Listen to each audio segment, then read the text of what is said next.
Hello everyone, today we are taking a look at the DarwinFPV BabyApe 2. It's the second iteration, and DarwinFPV has been one of those budget-friendly manufacturers out there, and in this particular case you notice one thing is already different. Yeah, my antenna, and this one's even broken, but mine fell off probably in the first crash. I know it fell off on the first day. This little antenna holder back here, I don't approve of it. You need to do some glue or something like that. Don't just rely on it and shoving it down in there. That's how it comes out of the gate. I wanted to give you that warning right away because if you're new to FPV, you might not notice your antenna missing and then shortly your VTX won't work. We need that antenna on our VTX for grounding and heat dissipation. Otherwise, we'll burn up the VTX. But there's one other thing that caused me to crash this thing a whole lot. And even in the video, you'll kind of see a crash. And that's the camera. You might remember on the original BabyApe, it had a really narrow field of view. You had the option of getting a different camera.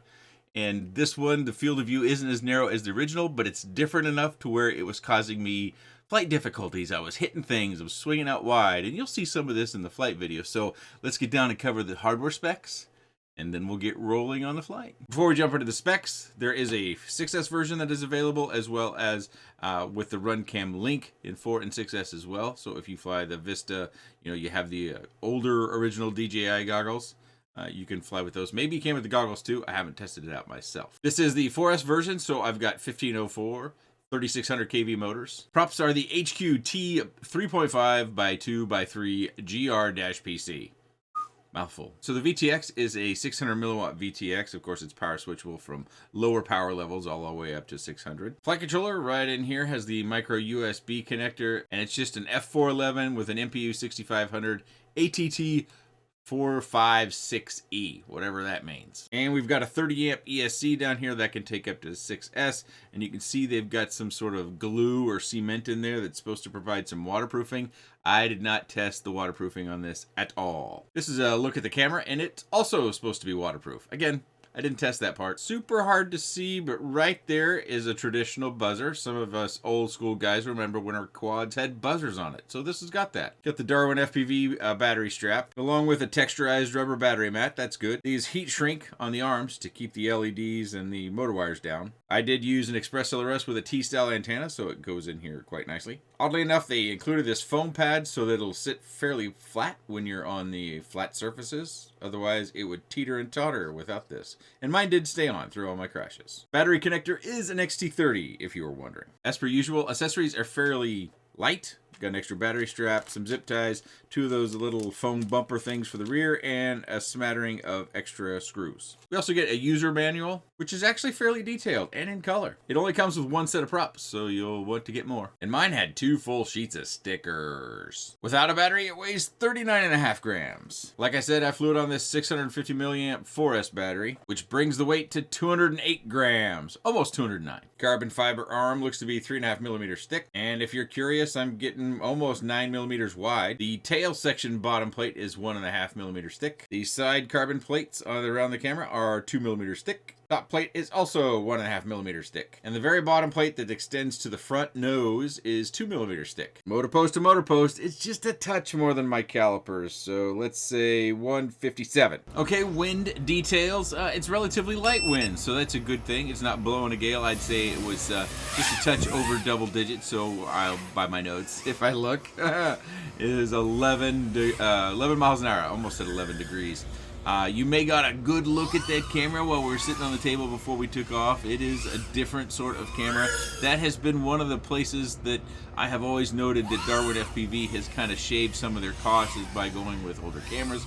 Of course, they tout this camera as being waterproof. They put some sort of case around it. But quite honestly, I think that was a mistake and not a very good business decision. I think it just needs a different camera that's more recent, more up to date. Surely you can get an analog camera for a couple of dollars as a bulk buyer out there that would bring the field of view up to standard and also the color. The colors look good, it's just not very sharp, especially the further you get away from the camera. I just didn't think it was very sharp. I will show you an image comparing it to a Caddx Ant. On the table, I actually went out because I was so confused because I felt for a week that I was flying exceptionally poorly. I couldn't do a lot of the things reliably that I do in a lot of these videos, and I just kept crashing. and I was like, geez, what's going on? And I kept thinking it was maybe something with the tune, but I really couldn't fault the tune. And that brings me to a point. This does have black box, so if you insert the SD card into the flight controller, you have black box storage as much as your SD card can store. I will link a flight. I don't know which flight it will be, but I'll link a flight down in the video description if you would like to take a look at the black box. I don't typically tune by black box. I actually have very little experience using black box Explorer because I can't hardly say the word, but there are many of you out there that could look at this. When I was flying it, the one tweak I made was I moved feed forward up. I felt it needed to be more responsive. Maybe if I had a modern day camera on there with a regular field of view that I'm used to, or I was running the Link version, maybe I wouldn't feel that way. But I did crash this thing a lot, and thankfully it did live up to all my crashes. Of course, my environment is not a concrete jungle, so if you're out there in the street flying around, or if you're out bando bashing or something like that, this is completely different. And one of the things that I noticed about my flight is that my flight lines weren't as tight. I would balloon up and I would balloon out in tight corners, and then I would just outright miss lines altogether. Lines that I've done a lot of times, and many of you have seen me do them many a time, that it just, this camera and its field of view, I just couldn't quite get comfortable in the goggles to fly like I normally fly. Now, as far as the quad goes and the tune, I don't really have a complaint because I did some testing just doing flips and rolls and punch outs. We don't get any high throttle oscillations or really oscillations of any type. Where you might see oscillations is when you have beat up props, or you just need to make another change. Maybe you got an oversized battery. I did try an 850 milliamp battery a few times. I could not get the hang of it. I felt like it was really keeping me even more so from hitting the lines that I normally hit at the speeds that I normally fly. So that's why I dropped down to 650, and to my surprise, the 650 gets you over 4 minutes of flight. So it's a fairly efficient flyer, camera and everything. It's I was surprised. 650 4S, not a brand new 650 by any stretch. It's one I've had for a few years, I think. And I used that, and I got, I can't remember now, but I think it's 4.5 minutes. You'll see it down in the lower right. Yeah, I had an issue with my Orca syncing, that rolling shutter. That's something that we've seen before. I did see it a few times while flying this. Not every flight. Those that are familiar with the Orcas, not the Orcas, I'm sorry, the Immersion RC Rapid Fire, that's the source of it. I'm not using the Orca goggles, I'm using the HD0 goggles, but the Rapid Fire will sometimes fall out of sync with cameras that oftentimes are FPV cameras and analog, don't have the sync pulse at the standard rate, and then they fall out of sync. I think it happened 3 or 4 times in my week, plus maybe 2 or 3 days of flying this one, so 30-40 flights. So you may see that as well. You may not. If you're not familiar with that issue, it's got to be well detailed all over the internet because it's been around for several years. All the manufacturers of modules have done what they can to try to shore that up. Our flight has ended. You can hear the beeper going off. A little bit long, maybe one less pass on that orbit because orbits are hard on batteries. But 4 minutes and 27 seconds is the total flight time. Okay, this is the image that I wanted to show you just to kind of compare the field of view. This is not a one-for-one. I did not make sure they were exact, but I did line them up on a spot on the table to where the cameras should be pointing in the same direction, but I did not double check outside of just eyeballing their angle. So we've got the DarwinFPV and its current camera on the left, and we've got the Caddx Ant on the right. You can compare colors and stuff like that, but I was mainly looking at the field of view, and the field of view is dramatically different, especially the horizontal field of view is dramatically different on that Caddx Ant. So I think that is probably what was throwing me off the most, giving me most of the difficulties in making my typical passes and my typical moves that I do for flight reviews. I think there's also a vertical field of view difference that is not huge, not as huge, at least to my eye, but here it is. You can make your own judgments about that. Something to be aware. They tout the camera as being a waterproof. I don't know if that's going to be a high selling point or if having a better camera in it would be a better selling point. So I'll play some of my crashes up here. There was one I was going to play the sound on because I smacked into the fence, and it's a little bit of a dramatic one, but I'll find that one because it was probably one of the more dramatic ones, and a smattering of others, but not all of my crashes. Let's just go over kind of the build here a little bit. So mine came plug and play, so I had to install my own receiver, so that meant I had to take the top plate off, so that's 6 screws. We do have this little printed piece here, which is fine. I mean, it does protect this from rubbing up against the carbon and possibly taking any sort of damage. Of course, if it were to take some damage and it be against the carbon, carbon is conductive, so we could end up with some problems here. So they've protected us from that. That's good. I'm not over the moon about the print quality, but that's not unusual either. But if you're expecting really smooth, really high quality prints, mine is so dirty, I don't know if we can even take a good look at it. It kind of reminds me of my prints, which I'm not very proud of, and I don't typically feature them on the channel. Typically, these have, as I mentioned in the quick roll or at the very, very beginning, these have a linear or whip antenna just like this, and you're just supposed to shove it down through there. When I pulled mine out of the box, the antenna had already come loose from the UFL connector. I put it back on, I shoved it down in there, and I took off for a flight. I think it was either the first or the second flight, and the antenna was already gone. Of course, I probably did crash it. You can see I've got grass and stuff in it as well. But typically our antennas make it through more than a flight or two. So I felt that was kind of a shortcoming of this particular mount. So I just dug this Fox Ear Lollipop out, which does kind of impact the overall review. And you can see it's gotten damaged too because I only had the other antenna on there a little while, and then I just took some foam and I just jammed it down in there in order to keep this down. And I've got a little bit of slack here in my antenna wire to make sure that UFL doesn't pop off. Now there is potential because I was flying this without an antenna for at least some period of time within that flight, or maybe even a flight and a half, that I could have done some damage to the VTX. So the picture quality or the amount of static may be different for me than it was for you because of that, because the flight I did show you is well after I had replaced this antenna. So it does have replaceable arms, and many will be happy about that. And we have a sandwich plate. It's kind of, so this is one sandwich plate to the front, and then the other sandwich plate comes from the midsection all the way to the tail. Not an unusual design. I think what they did that's a little bit different is they made these points up here, which you could potentially use to mount an external HD camera if you wanted to. Those are always kind of difficult if you just mount it to a standoff, which is laid over horizontally. But I've seen it done. That also stops your battery from coming completely forward and flying off the quad. So 2 things there. I mentioned it, the quick roll, but they used heat shrink on both ends of the LED boards. The LEDs do light up.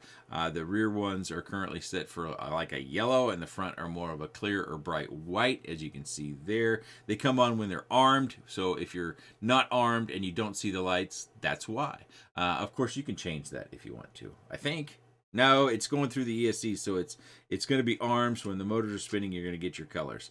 The colors are different on the front and rear arms. We've got nylon around here. Of course, we've got gummies inside. We've got our SD card. It's looking at us right here. I need to remember to take a flight off of there and stick it down in the link in the video description, so black box experts can take a look at the tune and tell me what you think. According to Black Box, of course, that's not how I tune, but a lot of people do. We've got a little bit of motor protection with these little, I don't know, should I call them fingers? Hooks? Forks? I don't know. So there's a little bit of motor protection out this way on kind of in this corner area. I don't think I've broken any of those off. Oh, hold on. I think I may have. Yeah, if we compare these two, hopefully this comes through on my camera. See how it's a little bit, both of these are kind of round down a little bit. And if we look at this rear one, how things are square. So in my time, I did damage the ends. Just that arm. This one's dirty. Yeah, it's just this arm where I took a little bit of the carbon off. And I can't tell you how that occurred, whether that was through a landing, through a crash. I just don't know, because I'm only noticed it post flight here at the desk. Oh, I just noticed something else. I lost a screw. Let's take one out to see if it's got any thread locker on it. Oh, no thread locker. But didn't I see thread locker on the ones in the bag? No, it's just my blue mat. Okay, so that's something else to be aware of. You got metal screws going into metal standoffs. If you don't have some thread locker or Loctite, whatever you want to use, it's probably a good thing to get and secure this down. Otherwise, you'll be like me and you'll probably lose a screw. Once I can get this threaded, then we'll start going back to the rest of the review. There's not a whole lot to cover. I mean, I think it's pretty plain to see how things are put together. We've covered the thickness of all the carbon. The one drawback I see, that I've already mentioned is the fact that, I'm not a fan of this pad and it not being flat. I kind of see that as they wanted to have an interesting design in the head for camera protection, which only kind of provides camera protection. You see the top of the camera sticking out there. But then to get it to sit flat, they had to add this foam pad in the back, which they do give us 2 more of, but eventually we're going to run out of those. I don't know. I'm just not crazy about that. You tell me what you think. I guess I should call it out. The button for the VTX, if you disable smart audio and want to use the button to control it, is right back there. I mentioned it already, but this glue or cement, as it's called on their website, is supposed to provide some sort of waterproofing for the ESC, and I think they talk about on the website also the same for the flight controller, but I've had this off, and the flight controller does not have that stuff on it. Now, I know they had the Darwin Hulk 5-inch quad that was waterproof, and I tested the sin out of that, but I'm quite certain if I put this one into the water, that's the end of it. It might be kind of splash resistant, but going into like the pool, I don't think that's a wise idea. Am I missing any other screws around here? Kind of see my receiver. I just kind of tucked it up there, and then I've got my T antenna down here. Oh, and we've got a capacitor. I don't know if you can see it. There's a capacitor sitting about here where I pointed to earlier, where the buzzer is kind of also sitting in there. And the buzzer's nice and loud, and some of us old school guys will appreciate that. Of course, if you got to change an arm, let's see what's it look like. Of course, we got these 2 to take out, and I bet you have to take out this one as well. You might have to loosen the others in order to slide.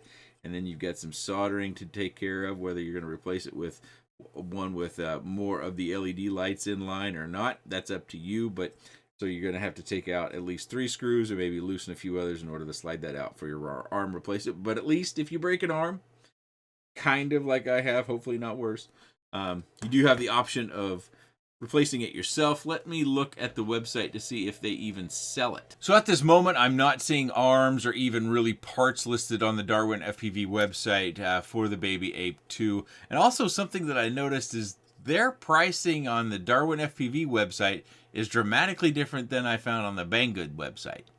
And I don't know why. Like $65 difference, which is, what's that, 40% of the total cost? Difference in price from DarwinFPV to Banggood. So if you go to one of these websites, make sure, and if you're ordering, make sure you're getting the expected price as you work through the checkout process, because that seems really questionable to me. So be careful out there. Don't take it for granted that you're getting the price that you think you're getting all along the way. But that is the DarwinFPV BabyApe 2, one that a camera I'm just not crazy about. The field of view and the clarity at distance just wasn't there for me. Of course, if you're running the RunCam Link with the WASP camera, or you choose to replace this camera, you can do that. But if you're running digital, that's pretty standardized, so won't have the field of view option problem that I had, or some words like that. If you do have any comments, questions, suggestions, or otherwise about the DarwinFPV BabyApe 2, please let me know in the comments section below. I appreciate your time, and thanks for watching.